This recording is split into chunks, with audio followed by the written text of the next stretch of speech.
Easy guys, hope you're all well. Just wanted to jump on for a quick tutorial today to talk about FM bass design, although I'm staring at my drums. So I did a lesson with someone earlier this week, and I just made some pretty simple patches that are all essentially derived from the same patch. So I wanted to just show the initial patch, a slight bit of processing, the slight changes that I made to create the other versions of it, and then the processes that I've gone through to kind of develop it more.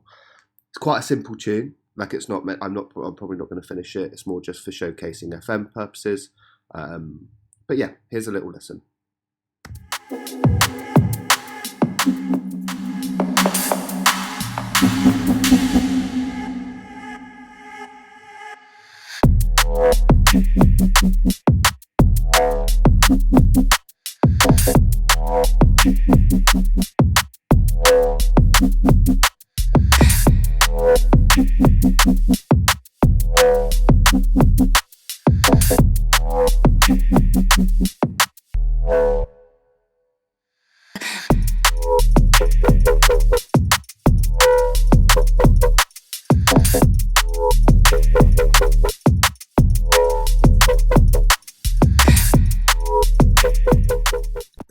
So as you can see, slightly different bass. The subs sound a bit squashed, and I would normally make my own sub bass to go underneath it, but I couldn't be bothered at the time.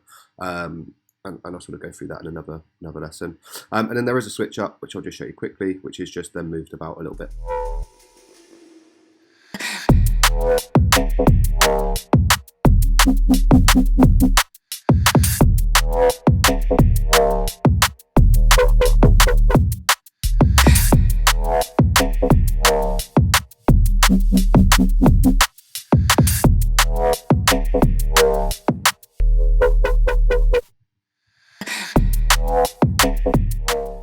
So there it is. So the first patch I think was this one, which was relatively simple in my eyes. If we just listen to it on its own and watch what it does. So we've just got a simple sine wave with another simple waveform which I've put through this sync window so it adds more harmonics.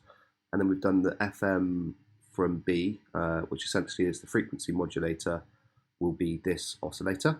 So I've turned the level all the way down, so it doesn't come through the actual synth. It's just being used to kind of change this waveform.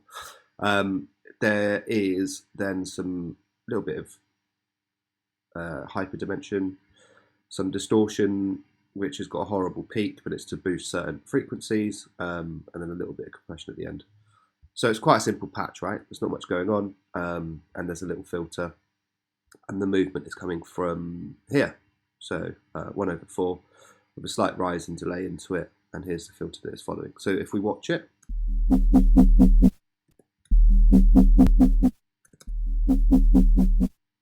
sounds quite cool, but it was a bit plain and a little bit like, it needs some more movement. So what I did was, if we click in,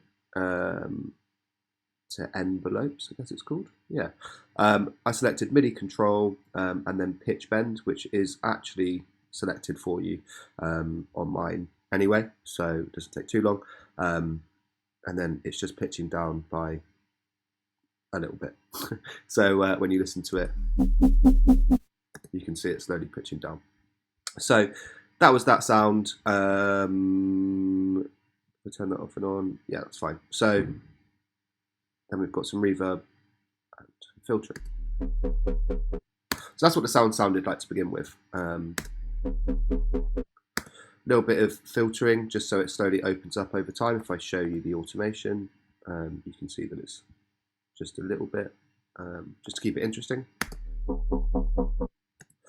It sounds cool. And then I put it through this thing called mid-funk, which I've made, dark as FUC, but that's all turned off. So essentially we're just using a rift, which I've got on dirty low pass phaser, and that's basically then boosting certain harmonics and bringing them out, and then we're using texture to add some white noise, which if I show you again, it's sidechained to all of the mids. So it makes it follow the sound a bit more. McAtee wasn't used, and this auto filter, I think, was just in the intro. Yeah. Yep. And then there's a realm, which is a reverb unit. Ignore my space being full. Yeah, again, which you can see filtering here. So there's none on it. So that's kind of how I made the initial sound. Then what we've got here is essentially the same sound. So if I turn Rift, Realm, and the auto filter off, you've got this. So if I just show you, what I did was change the LFO1 to 1 bar, but everything else on the patch is exactly the same. So we've just got a slightly different LFO rate with the sound, and a slightly different movement is coming through it from that choice. So we can do whatever, but I liked it being nice and slow. And then yet again, with auto filter, Rift, and some reverb, you can really, get the sound out of it that you want. So that was kind of the main two, really, just having these two play off of each other. If you'll let me.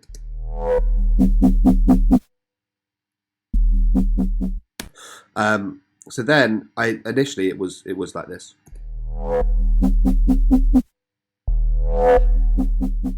But I wanted something that was slightly different to this. So yet again, exactly the same, but I moved this to 1/2. That's it. That's the only difference. And now it just goes. So you've got a slight change between those two. So between the 4-bar loop.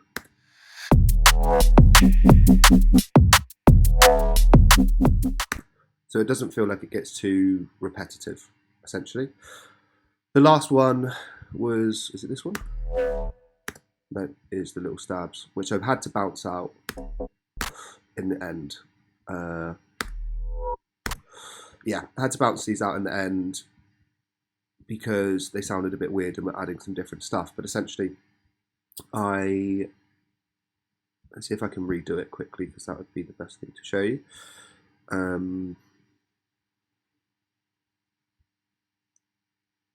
Where was it? At the end of the bar. There. There you go. So I just moved that one there, and then I used a different pitch. Is it 3?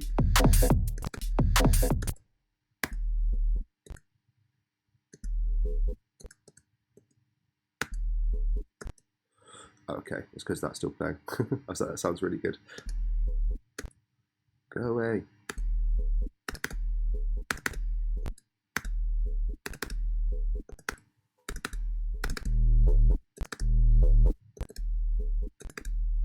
So we just need some more distortion. So I'll try a different.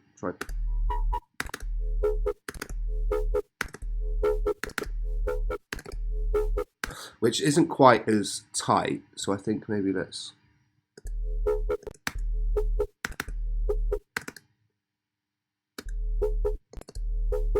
That's it. Where's it? There. Yeah, so that could work. Is it close enough? Close enough.